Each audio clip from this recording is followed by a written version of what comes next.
What if everything you think you know about time, your memories, your sense of self, depends on something you never notice? Not the ticking of a clock, but the way your mind stitches change together. That's what we're exploring today. In part 1, we saw why clock time is an abstraction, a useful one, but not what experience is built from. Today, we push further. Because if time isn't just a container, then ideas about events, knowledge, even the self, start to collapse. Let's see what happens when we take time seriously. When does this become an event for you? Hello, this channel explores the phenomenology of the human experience of time, or PHET, a project about how time makes the mind. Change happens constantly. States differ, processes unfold, systems evolve. But change alone is not yet an event. An event is change that registers. Change that becomes noticeable, bounded, meaningful. More precisely, an event is change integrated by a temporally structured observer. Without temporal integration, change never becomes something that happened. It still occurs, but it's invisible as an event. Think about a room while you're asleep. The temperature shifts, light changes, sounds come and go. Change is happening continuously, but for you, nothing has happened. There are no events until experience returns. Now think of the most important event in your life. Was it a single, isolated second? Or was it a volume of time, something you're still integrating today? Most of what we call events aren't points in time. They're extended processes of meaning making. This is why integration doesn't cause change. It doesn't create the world. What it does is make change detectable as something that matters.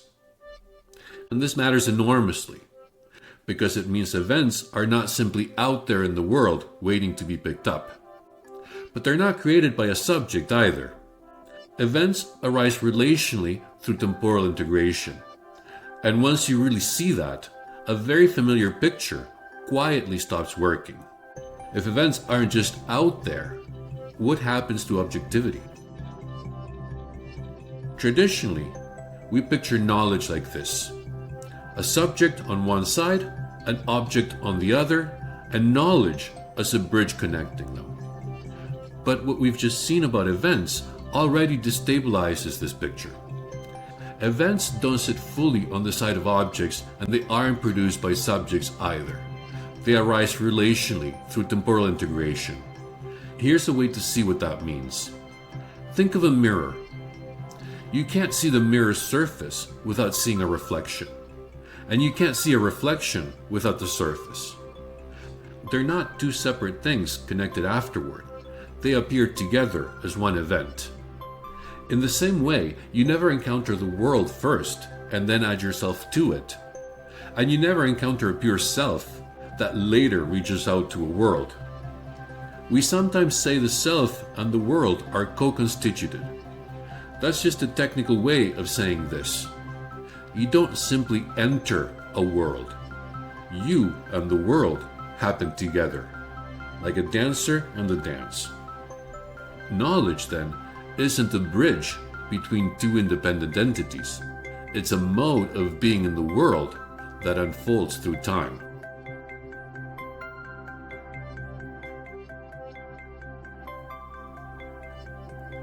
I think, therefore I am.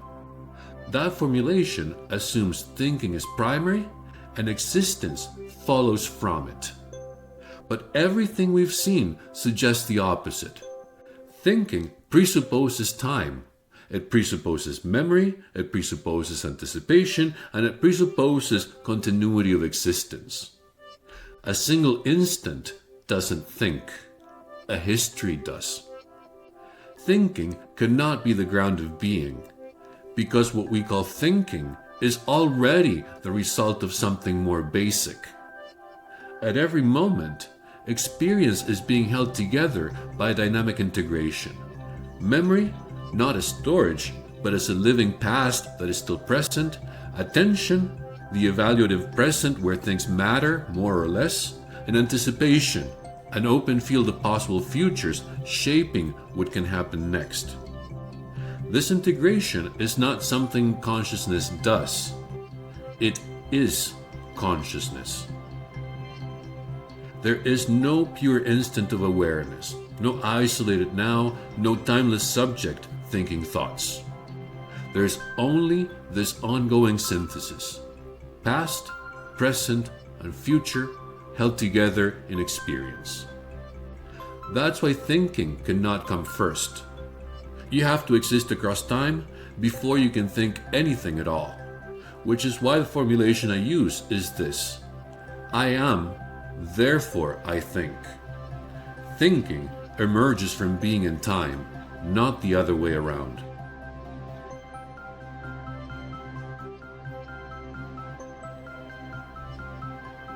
Physics quite rightly aims at objectivity. It seeks descriptions that don't depend on who's observing. That project is legitimate.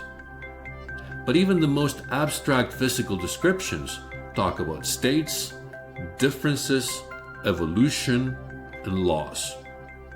All of these presuppose temporal integration.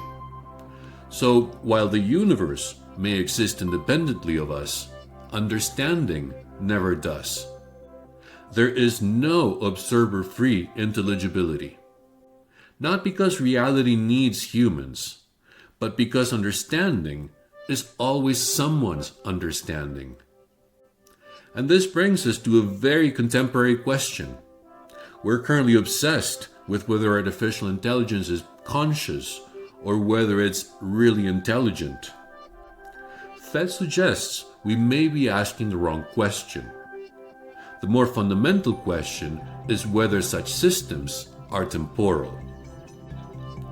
Current AI systems are extraordinarily good at prediction. They can model patterns, generate language, and anticipate the next step. But prediction alone does not produce events. Without temporal integration, without a lived past shaping a meaningful present and opening possible futures, there is no eventhood. What AI gives us is change without events, prediction without understanding.